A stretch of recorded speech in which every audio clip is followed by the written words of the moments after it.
ভাজ্য আমাদের 0.516 এবং ভাজক হলো 1.2। তাহলে ভাজ্য এবং ভাজক যাই হোক দশমিক যদি ভগ্নাংশের মানে সংখ্যা হয় ভাজ্য ভাজক, তাহলে এই দশমিক ভগ্নাংশকে তুলে আমাদের পূর্ণ সংখ্যায় নিয়ে আসতে হবে। তাহলে আমাদের ওখানে নিয়ম কি? তাহলে এই ভগ্নাংশের থেকে দশমিক ভগ্নাংশ তুলতে গেলে আমাকে কী করতে হবে? এখানে 0.516, এখানে দশমিকের অবস্থান আছে কত? এখানে দশমাংশ, শতাংশ, সহস্রাংশ, অর্থাৎ 1000 দিয়ে গুণ করতে হবে। তাহলে দশমিকের জন্য 1, 3টা অঙ্ক, 3টা শূন্য, তারপরে ভাগ চিহ্ন দাও দিয়ে এখানে হলো 1.2। এই ভাজককেও কি করতে হবে? এই 1000 দিয়েই গুণ করতে হবে।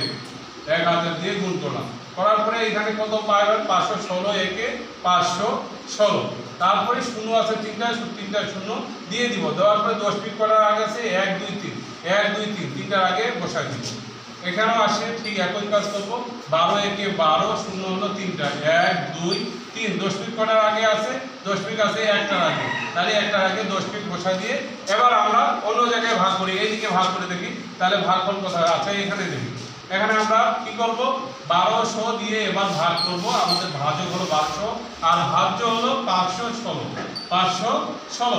তাহলে এটাকে ভাগ করতে গেলে কি করতে হবে? আমাদের দেখো আমাদের ভাজক হলো বড় এবং ভাজ্য হলো ছোট, তাহলে আমরা আগেই একটা এখানে 0.5 ব্যবহার করব।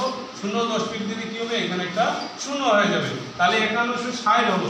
তাহলে আমরা কি করব? এখানে 4, 12, 48 হবে, 4 বাদ দিয়ে দেবো, 4, 12, 48, এটা 48। এরপরে বিয়োগ করি 0, 6 আর 8 কত হলে 11 লাগাও 3, হাতে 1, 3 আর এখানে 4 আর হাতে 5 মিলে দেবো।